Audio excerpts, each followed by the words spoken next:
Hey everyone, and welcome back to Newegg TV. My name is Paul. I'm here with Rachel, and we're bringing you guys a build video today, so I'm very excited about this one. First off, let's start with where this build is coming from, or what it's being designed for. So Rachel recently approached me with a bit of a problem. What was that problem, Rachel? The problem is I have a computer that's probably 5 years old, I'm thinking, because when I received this little box of wonder, it was almost 3 years ago now when I joined Newegg in a different department. And these are the ones they issued kind of for everybody. And at the time, this had belonged to someone else. So I don't even know how long that person had it before that. So it's been through its paces. It's getting a bit outdated. Yeah. I think it's got a Core 2 Duo in there. So I mean, a very solid system for its time, but at this point, it's getting to be a little bit too slow for day-to-day tasks. And Rachel does a lot of stuff, like she does a little bit of Photoshop editing, a lot of web research for writing articles, and she writes a lot of the yoked stories that we do and that sort of thing, or I said vast majority of them at this point. But Rachel needs more efficiency, so she could write more power. She said we can start doing yoked 5 days a week now if she just had a better computer, right?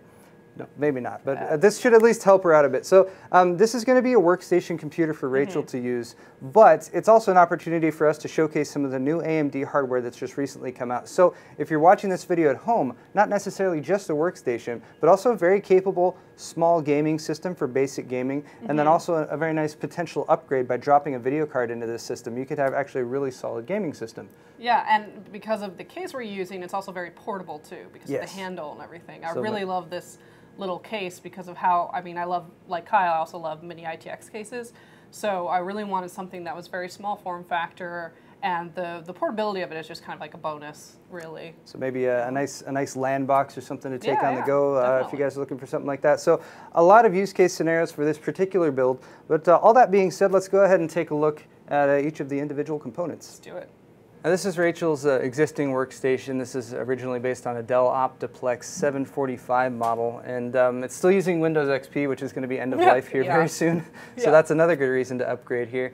But there's a couple little fun facts about this. I wanted to mention, I was looking at what the actual specs of this computer was, and the core clock is 1.7 gigahertz with a max of like 1.8 or something, which is interesting. Interestingly enough, I just bought a tablet that's also the tablet's processor speed. Tablet has the Lenovo tablet, which is $200 as the Core 2 Duo. Right, and it also has 2 gigs of RAM. So. And that's probably really holding you back. So we're going to see a nice bump once we jump up to the new system, and also the sonic screwdriver. That helps it get magical powers, travel through space. And we are going to carry that over to the next system. Definitely. So there will be a nice homage to the old system here. But let's we said we're going to talk about the new parts here. So let's start with that.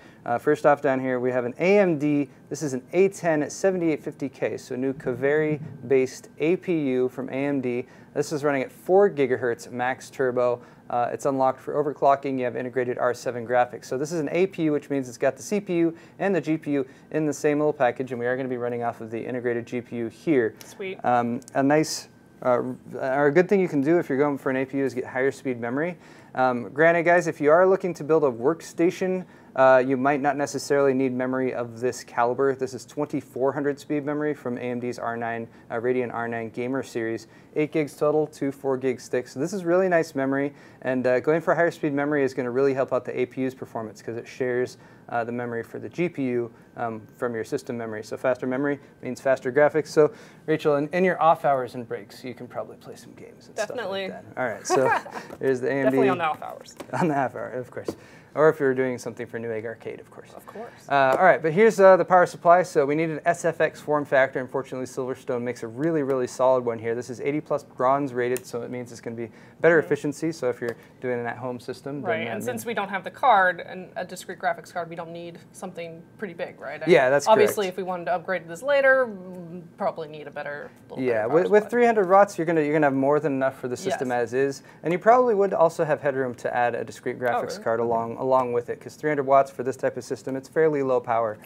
So as long as you're not going for something really high end that draws a lot of power, you probably still have room for a GPU upgrade there as well. For the operating system, we wanted something with a bit more pep. So this is the Seagate Desktop Sshd, which means it's a hard drive with some SSD caching there built in as well. This is the 2 terabyte one, so it's going to be nice and fast with the SSD caching for stuff like your operating system and regularly used programs. And then you've also got 2 terabytes of storage, so plenty of storage for everything you might need there. Wow, definitely. Which is way more than you already have. For the motherboard, we have a Gigabyte F2 A88XN Wi-Fi motherboard. Very nice little Mini-ITX board. I'm really liking that we're seeing more small form factor motherboards for this platform, the FM2 socket. And the A88X chipset is a really nice one. So lots of extra integrated peripherals, SATA Rev 3, 6 gigabit per second, integrated 802.11 AC Wi-Fi, as well as a really nice design for the board and tons of features that you can probably see a few of right there on the back. And then lastly, I know one of your favorite parts of this build, Rachel, is this case. So this is the I love this little case. This is the Llian Li PC-TU100. It's a tiny little case. Diminutive size, Mini-ITX of course, but it's got that nice carrying handle on the top, nice metal brushed aluminum finish on the outside, so it stays pretty lightweight. It's got the current gen or features that you need, like USB 3.0 ports there. So everything is going to fit in here really nicely, and then again, it's got space because it's got dual. It doesn't show it here on the box at all, but it does have a 2-slot GPU expansion slot there at the bottom, so you can fit an actual gaming graphics And card. I love Llian Li's cases. They're really good quality. They're very really well solid. built. Very well built. All right, so that's all the parts. Let's go ahead and build. Let's do it. All right.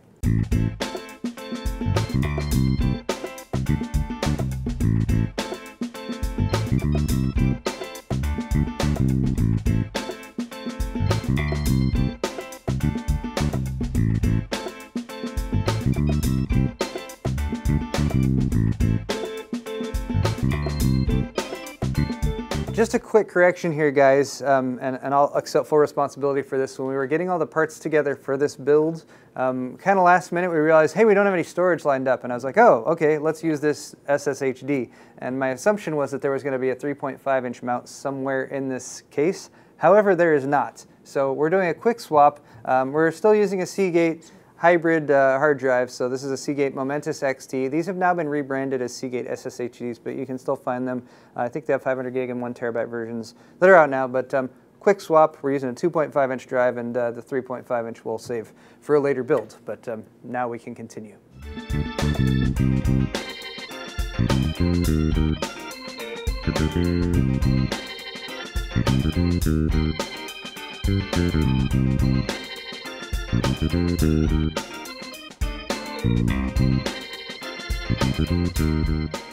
And we are all finished. Hooray! Yeah! Everything came together quite nicely. So it's a nice little build. We had a fun experience here. Did you learn anything today about the computer building, Rachel? Not a thing. Nope, nothing. No, I knew most of it, but just like where the certain power connectors are supposed to go, little things like that are always harder to see when watching the build videos. It was really good to see you doing it. It's better to absorb, I think.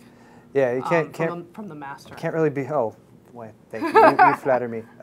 Yeah, it's hard to beat hands-on experience for sure, but I'm really happy with this little build. It came together quite nicely. Again, we had that little hiccup because we didn't realize this.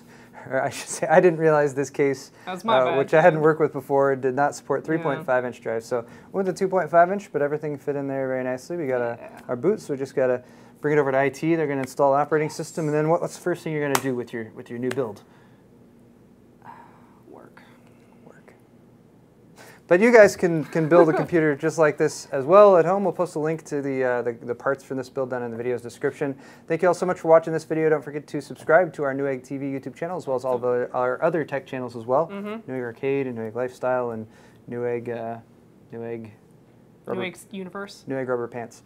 And yeah, thank you so much for watching, guys, and we'll see you all very, very, very soon. See ya.